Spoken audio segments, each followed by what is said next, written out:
On va parler du divorce sans juge maintenant avec Sophie Bourlon. Bonjour Sophie. Bonjour Thibault. Merci d'être là. Depuis le 1er janvier 2017, le nouveau divorce par consentement mutuel est entré en vigueur. Entendons par là le divorce par consentement mutuel sans juge.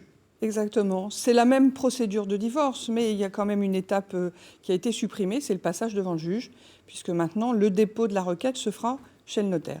C'est vraiment une nouveauté qui est vraiment mise en place pour fluidifier et simplifier encore plus la démarche de divorce. On a quand même des spécificités. C'est dans le cadre du consentement mutuel, c'est-à-dire qu'a priori tout va bien. Oui, il faut que les époux effectivement s'entendent sur toutes les conséquences de leur divorce. Et qu'il n'y a pas d'enjeu immobilier entre les deux. Exactement, parce que de toute façon, s'il y a un immeuble qui doit faire l'objet d'un partage parce qu'il a été acheté, par exemple, par les époux pendant le mariage, il faudra forcément un acte de partage. Et dans la mesure où ça concerne un bien immobilier, il faudra forcément un acte de partage chez le notaire. Mais dans les cas où il n'y a ni immeuble, ni difficulté entre les époux, eh bien, on peut engager une procédure de divorce par consentement mutuel. Et à ce moment-là, on est dispensé du passage chez le juge. En revanche, il ne faut pas être sous un régime particulier pour pouvoir en bénéficier, genre type curatelle, type... Alors voilà, c'est la limite à cette procédure, c'est que les deux époux doivent avoir entière capacité et ne pas être placés sous un régime de protection juridique, c'est-à-dire ni être placés en tutelle ou en curatelle, parce qu'à ce moment-là, il y aura forcément le passage devant le juge pour garantir leur protection. Il y a quand même des conditions, mais si vous remplissez toutes ces conditions, alors là, ça se simplifie. C'est possible. C'est beaucoup plus simple. Les démarches à suivre, d'abord, elles sont plus simples. Il y a des étapes en moins. Est-ce que l'administratif pour y accéder est aussi simple ? Alors ça va être un petit peu plus rapide, clairement, puisque le but, c'est quand même de désengorger les tribunaux qui, effectivement, ont une masse de travail considérable. Le passage chez l'avocat, ça ne change pas, bien entendu. Et c'est même le conseil qu'on peut donner aux époux qui envisagent ce type de divorce, c'est que préalablement à toute procédure, il faut d'abord qu'ils aillent prendre conseil auprès d'un avocat. D'accord. Obligatoire ou pas ? Oui, de toute façon, obligatoire. La seule particularité, c'est que sous l'Ancien Régime, le divorce par consentement mutuel, les époux n'avaient qu'un seul avocat et passaient devant le juge. Aujourd'hui, ça nécessitera qu'ils aient chacun un avocat. D'accord.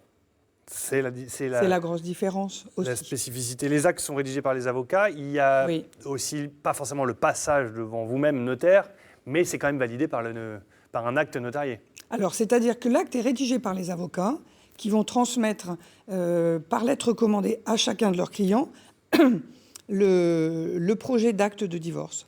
À réception de cet acte, chaque époux a 15 jours de délai de réflexion. Ou de rétractation ?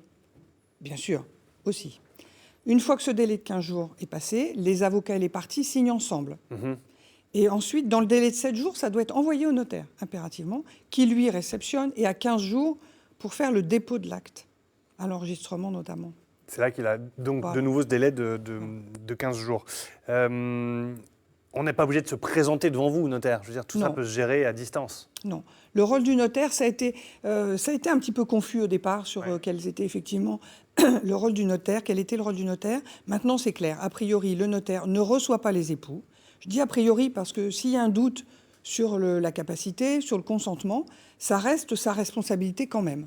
Donc le notaire peut dire très bien, mais moi je veux m'assurer quand même que tout a bien été respecté, je veux voir les époux. Ça restera très marginal, mais ça peut arriver. Le principe, c'est quand même que le notaire vérifie uniquement le délai, que les délais aient bien été respectés. C'est tout. Qui a du coup la validation du divorce ? Si c'est plus le juge qui, avec son tampon en disant affaire classée, qui aujourd'hui a valide et officialise le divorce ? C'est le notaire. C'est vous-même. Voilà, qui va déposer l'acte, qui va vérifier que les conditions de délai ont bien été respectées, que les enfants, s'il y en a, ont bien été prévenus aussi qu'ils avaient la possibilité d'être entendus par le juge. En fait, le notaire va faire le travail que faisait le juge avant, à l'exception, je dirais quand même, du consentement des parties, et puis des termes de la convention, ça reste la responsabilité des avocats. Entre le divorce version 2016 d'avant et le divorce maintenant, nouvelle génération depuis 2017, on gagne combien de temps en gros ? On peut avoir des délais réduits de moitié quand même. Mais ce qu'on a avancé en disant, voilà, on va divorcer en 15 jours de temps, non, bien sûr que non. Les 15 jours, c'est le délai de réflexion. Mais on ne va pas avoir un divorce en 15 jours. D'abord parce que c'est une décision quand même qui est importante et que ça mérite que les avocats en discutent avec leurs clients. D'abord, la rédaction de la convention de divorce, tous les effets du divorce, qui va la garde des enfants, qui va garder l'immobilier. Bon, il y a quand même quelques points à régler. Donc on aura des délais certainement réduits de moitié, mais pas un délai de 15 jours. Certainement Donc, pas. ce nouveau divorce par consentement mutuel sans juge est rentré en application depuis le 1er janvier 2017. C'est ça. On est le 10 mars, je crois, 9 ou 10 mars, un truc comme ça. 9 mars. Vous avez du monde déjà ou pas? On a déjà des demandes de renseignements, Ouais. mais pas encore de dossiers à traiter. Parce que ça concerne vraiment... Uniquement les divorces engagés depuis le 1er janvier. Oui, c'est ça. C'est-à-dire que les époux qui avaient engagé leur procédure de divorce au mois de novembre restent sous le régime de l'ancienne loi. Donc c'est vraiment les divorces engagés à partir du 1er janvier.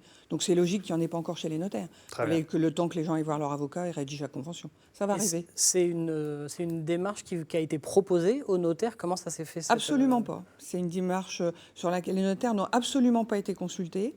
Ce qui explique d'ailleurs qu'il y a encore des points assez flous, notamment sur la responsabilité des notaires, puisque nous, on a interrogé nos instances qui nous confirment qu'on est responsable, notamment de la vérification du consentement des parties, alors qu'on nous dit qu'on ne va pas les recevoir.